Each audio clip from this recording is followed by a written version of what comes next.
पढ़ाई हो मेरी पढ़ाई हो गया।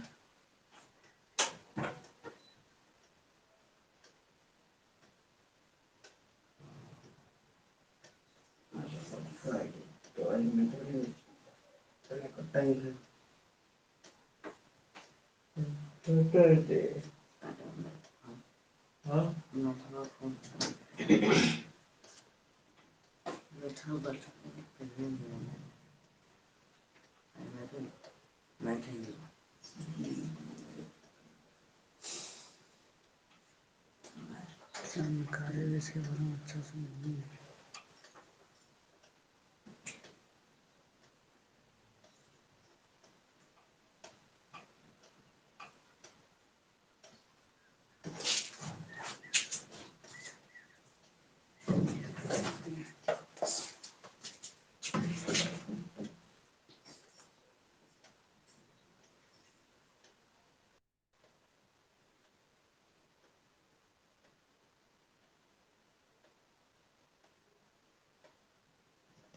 दिक्कत नहीं ना। हाय फ्रेंड्स, मैं सिंटू वर्मा। आप सबों को क्लास 9th का आज फर्स्ट क्लास है, जो कि मेरा ऑफलाइन का है। ये न्यू सेशन 2021-22 का, उसमें आप लोगों का स्वागत है। तो चलिए, आज हम लोग का जो शेड्यूल लगाए हुए हैं कि मैथ्स का मंडे, वेडनेसडे और फ्राइडे, ये तीनों दिन चलेगी। इसके अलावा जो क्लास चलेगी उस क्लास की भी वीडियो आपको रिकॉर्डेड मिल जाएगी, या तो कभी कभी लाइव भी मिल जाएगी। तो चलिए, अभी फिलहाल मैथ्स के लिए देखते हैं। आज पहला क्लास है, तो इंट्रोडक्शन के साथ साथ धीरे धीरे स्लोली में चलेंगे, फिर उसी को रिदम में लेके चलेंगे। ठीक है। इस ऐप पे आपको टेस्ट भी प्रोवाइड किया जाएगा, आपको पीडीएफ भी प्रोवाइड किया जाएगा। अभी फिलहाल आज स्टार्ट क्लास है, इसलिए चलिए धीरे धीरे करके देखते हैं। हम लोग जो बुक पढ़ने जा रहे हैं वो आपका है एनसीईआरटी का मैथ्स। ठीक है। इसके अलावा आपकी जो क्वेरी होगी वो आप हमें कमेंट करके जरूर बताएं। सबसे पहला चैप्टर हमारे पास आता है, बुक निकाल लो आप लोग भी। हमारे पास ऑफलाइन में भी बच्चे बैठे हुए हैं। संख्या पद्धति यानी कि नंबर सिस्टम। ठीक है। तो इसमें सबसे पहला चैप्टर है 1.1 का,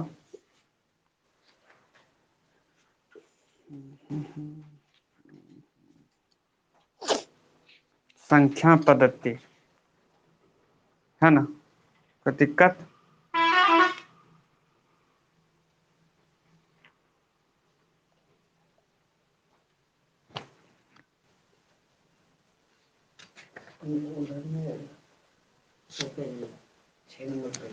कुछ ज्यादा आगे बढ़ गए क्या? अच्छा, तो सुनो, 6 नंबर पेज में जो है, 6 नंबर का था 1.1 का जो है, तो चैप्टर क्या कह रहा है, मतलब इसमें संख्या पद्धति। तो पहले नंबर और सिस्टम के बारे में जान लेते हैं। ठीक है। जैसे कि हम लिखते हैं 1 2 3 4 5 6 डॉट डॉट डॉट डॉट अनंत तक जाता है, जो कि गिनती नहीं है। ठीक है। अंतिम गिनती इसके है ही नहीं। इसको हम लोग बोलते हैं वास्तविक संख्या। क्या बोलते हैं? वास्तविक, वास्तविक संख्या। क्या बोलते हैं इसको? वास्तविक संख्या। ऊपर दिख रही है यहाँ तक? यहाँ तक क्लास 9th मैथ। ठीक है। इसको क्या बोलते हैं हम लोग? वास्तविक संख्या। ठीक है। प्राकृतिक संख्या यानी कि, ठीक है, रियल नंबर है। समझ गए ना बात को? तो ये मेरा वास्तविक संख्या है। क्या वास्तविक संख्या हुआ? एक से स्टार्ट होगा, अनंत तक जाएगा, इसकी कहीं गिनती नहीं है। ठीक है। अब यहीं पे अगर हम बात करते हैं वास्तविक संख्या के अलावा, एक होता है पूर्ण संख्या। क्या होता है? संख्या। इसका नोट्स आपको मिल जाएगी और आप लोग को भी मिल जाएगा। ठीक है। एक क्या होता है? पूर्ण संख्या। समझ गए बात को? क्या होता है? पूर्ण संख्या। तो पूर्ण संख्या में क्या लेते हैं हम? जीरो को भी इंक्लूड करते हैं। क्या करते हैं? जीरो को भी इंक्लूड करते हैं। 0 1 2 3 4 5 6 डॉट डॉट डॉट डॉट जाता रहेगा। ठीक है। यानी कि वास्तविक संख्या क्या हुआ? एक से स्टार्ट की है। कोई दिक्कत है?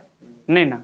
वास्तविक संख्या क्या हुआ? एक से स्टार्ट की है, और पूर्ण संख्या क्या हुआ, 0 से स्टार्ट किए। अगर कोई पूछे कि वास्तविक संख्या क्या मतलब कितना से स्टार्ट होता है, तो वास्तविक संख्या को हम क्या कहेंगे कि वास्तविक संख्या 1 से स्टार्ट होता है, और पूर्ण संख्या कब बनती है, जब उसमें हम 0 इंक्लूड कर देते हैं, तो ये क्या बन जाती है, पूर्ण संख्या। ठीक है। एक होता है पूर्णांक, क्या होता है, पूर्णांक, है ना। एक होता है पूर्णांक संख्या, क्या होता है, पूर्णांक संख्या। ठीक है। देखिए पूर्णांक संख्या में क्या करते हैं, जैसे कि यहाँ पे हम 0 को रखे हैं, ठीक है, तो 0 से आगे बढ़ेंगे तो 1 2 3 रखेंगे, है ना। 0 के बाद क्या आता है, 1 2 3, यानी कि 0 1 2 3 4 5 6 7 चलते रहेगा, इधर कोई दिक्कत है। तो अगर हम 0 से स्टार्ट किए तो अभी ये कौन सी संख्या है, अभी ये कौन सी है, पूर्ण संख्या है, कोई दिक्कत है नहीं ना। तो अभी ये जो है वो पूर्ण संख्या है, और अगर 0 हटा देते हैं तो ये कौन सी संख्या बन जाती है, वास्तविक संख्या, है ना, यानी कि रियल नंबर, जिसको क्या हम बोलते हैं, प्राकृतिक संख्या। क्या बोलते हैं, प्राकृतिक संख्या भी बोलते हैं इसको। अगर 0 इंक्लूड कर दिए इसमें तो ये हो गया पूर्ण संख्या। अब पूर्णांक संख्या क्या कहते हैं, जैसे कि अब 0 से कम अगर जाएंगे तो 0 से कम क्या होता है, -1 -2 -3 -4 -5, इसी तरह ये चलते रहेगा इधर भी। कहने का मतलब ये होगा कि अगर हम बोलते हैं कि हमारे पास 6 रुपये है, कितना है, 6 रुपये, तो मेरे पास किसी का कर्जा तो नहीं है ना, कर्ज किसी का है नहीं है। 6 रुपये में से 6 रुपये हम खर्च कर देते तो मेरे पास कुछ बचा नहीं, नहीं बचा, तब तक तो हम ठीक है।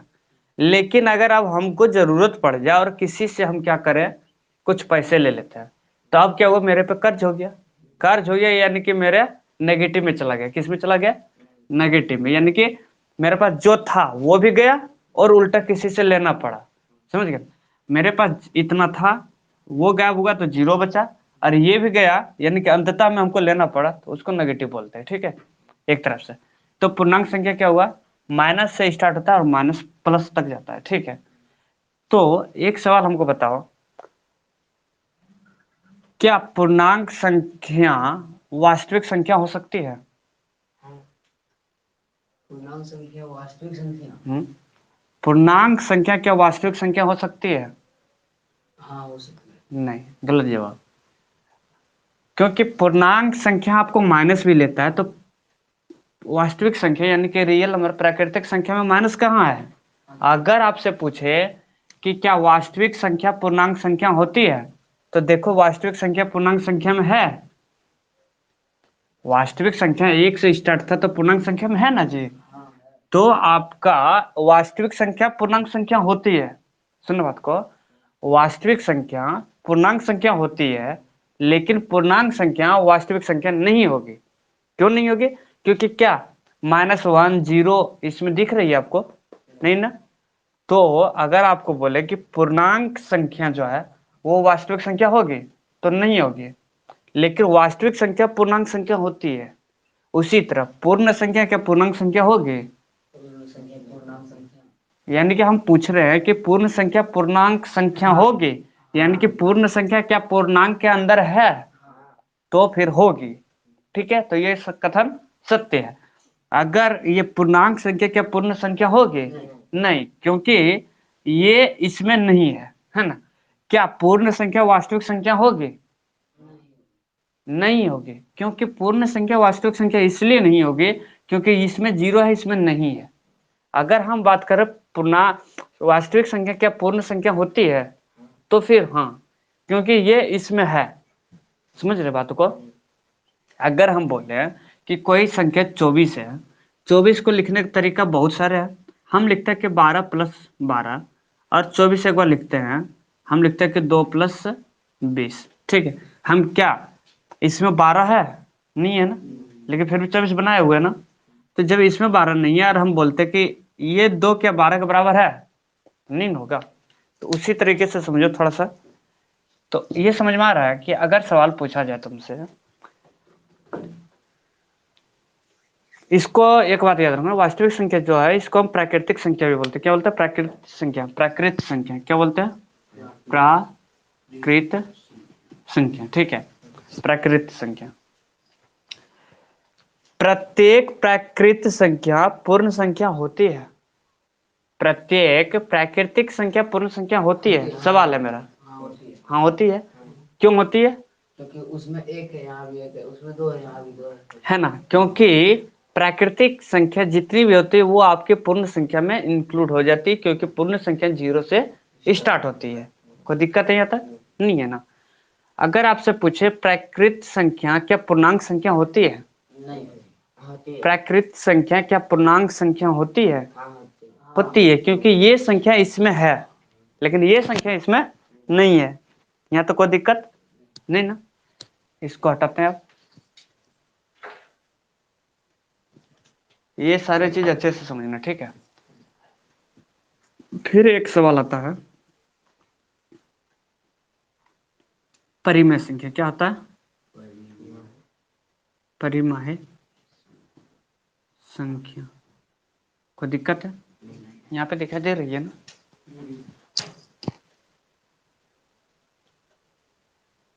इसमें पता भी नहीं चलता रिकॉर्ड हो रही है कि नहीं।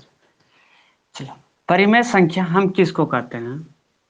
जो संख्या पी वाई क्यू के रूप में हो। किसमें हो? पी अपॉन क्यू के रूप में हो। पी अपॉन क्यू कहने का मतलब है कि कोई संख्या बट्टा के रूप में हो, समझ गए ना? कोई भी संख्या बट्टा के रूप में, लेकिन क्यू मेरा नॉट इक्वल टू 0, यानी कि क्यू कभी भी 0 नहीं होनी चाहिए, यानी कि नीचे में कभी भी 0 नहीं होनी चाहिए, तो ही वो प्राकृतिक संख्या। कहने का मतलब है कि अगर हम मान लेते हैं कि ऊपर 2 लिखे हैं और नीचे हम 0 लिखे हैं, तो अगर इसको डिवाइड करेंगे तो कितना आएगा? 0 से इसको डिवाइड करेंगे तो क्या आ जाएगा? 0 आ जाएगा। और 0 क्या मेरा पूर्ण संख्या आती है ना, और पूर्णांक संख्या भी आती है ना, तो 0 आती है। तो ये मेरा परिमेय संख्या हो गई, ठीक है। परिमेय संख्या देखो मेरा क्या क्या होता है। परिमेय संख्या यानी कि 0 आ गया ना, तो परिमेय संख्या क्या हो जाएगा? यानी कि 1 2 3 भी परिमेय संख्या है, और ऊपर 2 है और नीचे 3 है, तो ये भी परिमेय संख्या है। अंत में अरे रे रे रे, सॉरी मिस्टेक कर गए हम। यहाँ पे 0 लेंगे, क्या लेंगे? यहाँ पे 0 लेंगे, यहाँ पे 2 लेंगे, ठीक है। नीचे अभी हम बोले कि क्यू नॉट इक्वल टू 0, यानी कि नीचे 0 कभी नहीं हो सकती है। इसलिए नहीं हो सकती है कि मान लेते कोई संख्या है 4 है और बटे 2 है, इसको हम 2 से डिवाइड करना चाहेंगे, ठीक है, करना चाहेंगे, तो 2 से डिवाइड करेंगे तो हमको पता है कि इसको इसको गुना करेंगे तो यहाँ पे 4 आ गया और कट गया। उसी तरह अगर हम 0 अपन 2 लिखते हैं, यानी कि 0 को डिवाइड करना हमको 2 से, तो यहाँ पे कितना रखेंगे कि ये 0 आ करके ये कट जाए? कितना रखेंगे? 0। तो 0 रखेंगे, और 0 को इसके साथ गुना करेंगे तो 0 ही होगा, है ना। तो ये क्या हो रहा है? कट रहा है, ऊपर में 0 तक कट रहा है। अब यहाँ पे हम रखते हैं 0 और डिवाइड करते हैं 2 से। अब हमको पता है यहाँ पे क्या रखेंगे कि 2 आएगा। कोई कीमत पे कुछ भी रख दो, नहीं आने वाला, क्योंकि मान लेते हैं कि यहाँ पे 1 रख दिए, 1 को इसके साथ गुना करेंगे तो वो क्या हो जाएगा? 0। और जब 0 होगा तो यहाँ तो 0 ही आएगा, कटेगा? नहीं कटेगा।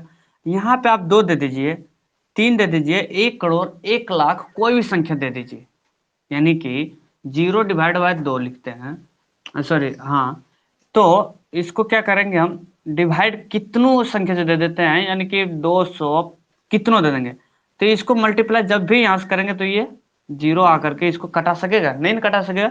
इसलिए कहते हैं कि अगर आपका 0 नीचे में हो, कहाँ पे हो? नीचे में, यानी कि 2/0 लिख दिए हैं, क्या लिख दिए? 2/0, तो ये क्या भाग लगेगा? नहीं लगेगा। इसलिए इसको हम बोलते हैं नॉट डिफाइंड। क्या बोलते हैं? नॉट डिफाइंड, यानी कि हम इसको भाग नहीं कर सकते हैं, इसलिए इसको बोलते हैं अपरिभाषित। क्या बोलते हैं? अपरिभाषित, जिसे हम भाग नहीं कर सकते हैं। यानी कि एक बात और ध्यान रखना कि अगर ऊपर में कोई संख्या हो और नीचे में 0 हो, तो हम इसको डिवाइड नहीं कर सकते हैं, और इसको हम बोलते हैं अपरिभाषित। अब क्यों नहीं डिवाइड कर सकते, क्यों अपरिभाषित बोलते हैं, अभी थोड़ा देर पहले समझाया, भाग लगा करके दिखाया कि भाग लगता ही नहीं है। समझ में आ रही है? तो ये होता है मेरा अपरिभाषित और ये मेरा परिमेय संख्या चला जाएगा, क्योंकि ये डिवाइड होती है। 0/2 डिवाइड होती है, 2/0 डिवाइड नहीं होती है। अभी यहाँ पे एग्जांपल दिखाए क्यों नहीं होती, कैसे होती है, यहाँ तक कोई दिक्कत? तो ये भी मेरा एक परिमेय संख्या हुई, कोई दिक्कत? अगर हम लिखते हैं, एक सेकंड, इसको यहाँ पे हटा करके परिमेय संख्या का एग्जांपल हम यहाँ पे देते हैं, ठीक है? परिमेय संख्या का एग्जांपल ये हुआ कि अगर हम कोई ऊपर में कोई संख्या रखें और नीचे कोई संख्या रखें, तो ये भी परिमेय संख्या है, ये भी परिमेय संख्या है, माइनस भी परिमेय संख्या है, ये भी परिमेय संख्या है। -1 इसलिए बोल रहे हैं क्योंकि अगर मान लेते हैं कि -5 और नीचे 5 रख दिए, कोई एतराज नहीं है ना? सिर्फ हमको नीचे 0 नहीं रखना है, बाकी जो भी संख्या रखना रख देते हैं। इसको कटा दिए तो क्या आ गया, -1। यानी कि माइनस वाली भी संख्या परिमेय संख्या होती है, जीरो भी क्या होता है, परिमेय संख्या होती है, प्लस वाले भी परिमेय संख्या होती है, बट्टा वाला भी परिमेय संख्या होती है। ठीक है, कोई दिक्कत यहाँ तक? नहीं ना, यहाँ तक कोई दिक्कत? तो ये सारा क्या होता है, ये सारा सारा परिमेय संख्या होती है। अब एक सवाल यहां से हम पूछते हैं, वो बताना, क्या पूर्ण संख्या परिमेय संख्या होती है? हाँ। होती है, क्योंकि पूर्ण संख्या में जितनी संख्या है वो सारे के सारे इसमें इंक्लूड हो जा रही है। क्या पूर्णांक संख्या परिमेय संख्या होती है? हाँ। होती है, क्योंकि इसमें माइनस प्लस जो भी है वो सारा का सारा इसमें आ जा रहा है। क्या प्राकृत संख्या परिमेय संख्या होती है? हाँ। तो ये भी होती है, क्योंकि इसमें भी सारा का सारा संख्या आ जा रही है। कोई दिक्कत नहीं आता? नहीं ना? तो ये आपके सामने रहा प्राकृत संख्या, पूर्ण संख्या, पूर्णांक संख्या और परिमेय संख्या। अगर आप इसको पढ़ लिए और अच्छे से समझ में आ रही है तो आपका चैप्टर 1.1 क्लियर है। बस इतना ही सवाल है, ठीक है? आपका 1.1 चैप्टर क्लियर है। तो आप चाहे तो इसको नोट डाउन कर सकते हैं, ठीक है?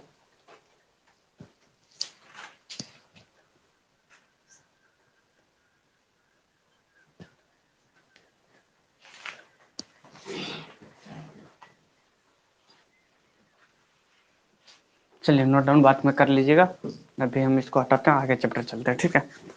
तो उसको मिटा दिया। नीचे दिखाई दे रही है? कहाँ तक दिखाई दे रही है? और नीचे ऊपर, यहाँ तक?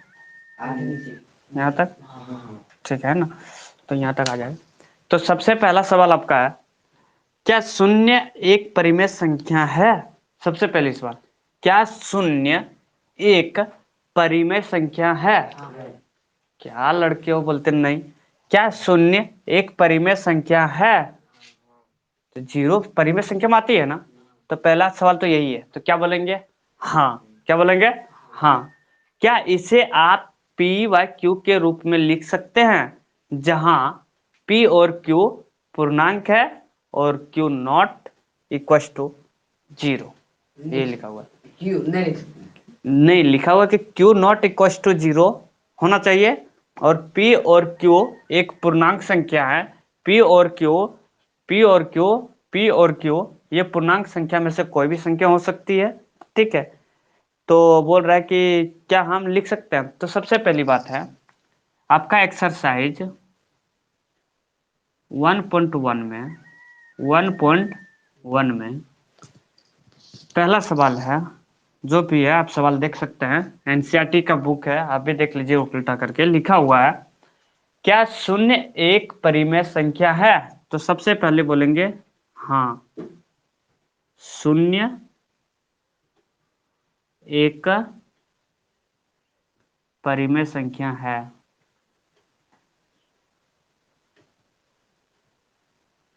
कोई दिक्कत यहाँ तक? आगे पूछ रहा है, क्या इसे आप पी व क्यू के रूप में लिख सकते हैं? आप अगर है तो पी व क्यू के रूप में हमको लिख के दिखाइए। तो हम बोलते हैं, जैसे शून्य एक परिमेय संख्या है, तो हम 0 को ऊपर रख लिए और नीचे हम कोई भी संख्या रख लेते हैं, 2 दे दिए, ऊपर 0 रख लिए, नीचे 3 दे दिए, ऊपर 0 रख लिए, नीचे 4 दे दिए, ऊपर 0 रख लिए, नीचे 5 दे दिए, यानी कि कोई भी संख्या हम नीचे दे सकते हैं। तो ये सारे के सारे क्या है, परिमेय संख्या है ना, है ना। और हम इसको क्या पी व क्यू के रूप में लिख रहे हैं ना, ऊपर में हम 0 0 दे दिए और नीचे में भी हम 1 2 3 कुछ भी दे सकते हैं, है ना। तो ये हम क्या कर रहे हैं, लिख सकते हैं, और इसका एग्जाम्पल भी दे दिए, तो ये इसका सही आंसर होगा। ठीक है, एक के बाद हम डायरेक्ट जाते हैं 4 नंबर सवाल पे। कितने नंबर सवाल पे, 4 नंबर सवाल पे। तो 4 नंबर सवाल में क्या लिखा हुआ है, 4 में 3 सवाल है, नीचे दिए गए कथन सत्य हैं या असत्य कारण के साथ बताइए, वही लिखा हुआ है। ठीक है, तो सबसे पहला सवाल है, लिखा हुआ है प्रत्येक प्राकृत संख्या एक पूर्ण संख्या होती है। प्रत्येक, या प्रत्येक प्राकृत संख्या एक पूर्ण संख्या होती है ना। प्रत्येक प्राकृतिक संख्या पूर्ण संख्या होती है ना। तो इसको क्या बोलेंगे, सत्य है। क्या बोलेंगे, सत्य। वो पूछ रहा है कि सत्य है या असत्य। इतना पूछता था तो ठीक था, एग्जाम में तुमको क्या करेगा, ऑब्जेक्टिव में अगर यही दे देगा सत्य असत्य दोनों या नहीं, ठीक है, इस तरह से देता है सेट करके, तो क्या मारेंगे, सत्य। अब सब्जेक्टिव में पूछा कि कारण भी बताइए, तो कारण बताएंगे। तो कारण हम 2 तरीके से दे सकते हैं इसका।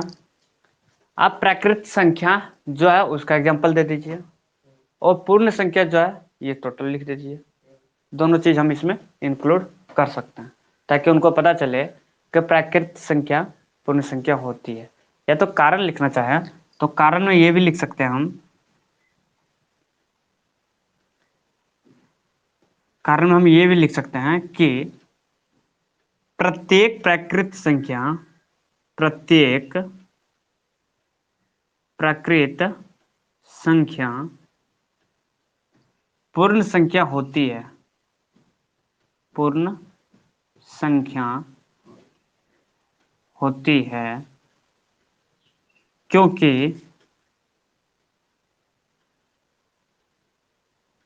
प्राकृत संख्या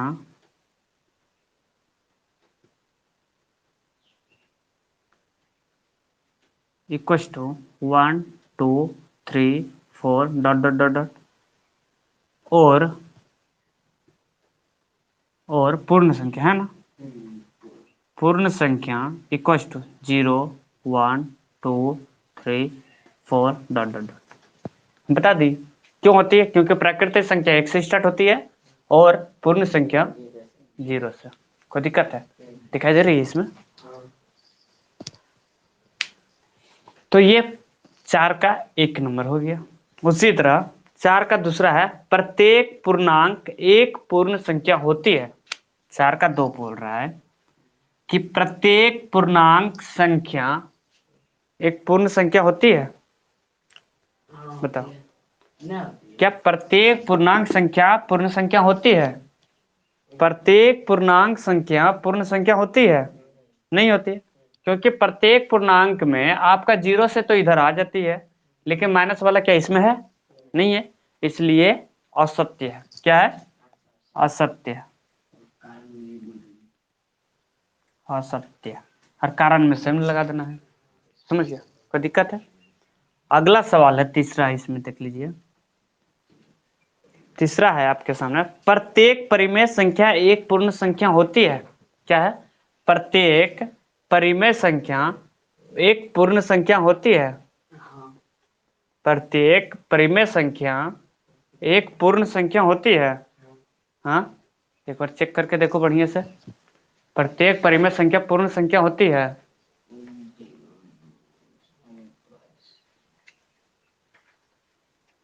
नहीं होगी,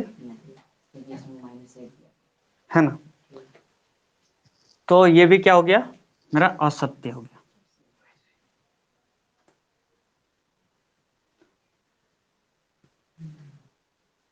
है ना, इसलिए क्योंकि इसमें तो आपका माइनस प्लस सब जा रहा है ना, 0 भी हो रहा है। अब पूर्ण संख्या बोले ना, पूर्ण में आपका क्या माइनस है? नहीं है ना, उसके बाद कारण आपको यहाँ पे लिख देना। ठीक है, कोई दिक्कत? तो इस चैप्टर में आपका पहला सवाल हो गया और लास्ट का 4 सवाल हो गया, है ना। आपका 2 और 3 सवाल बचा हुआ है, सवाल नंबर 2 और सवाल नंबर 3, वो हम अगले डे डिस्कस करेंगे, ठीक है। तो इसको आप नोट डाउन कीजिए। आज के लिए इतना ही रखते हैं, नेक्स्ट क्लास के लिए वेट कीजिए। धन्यवाद।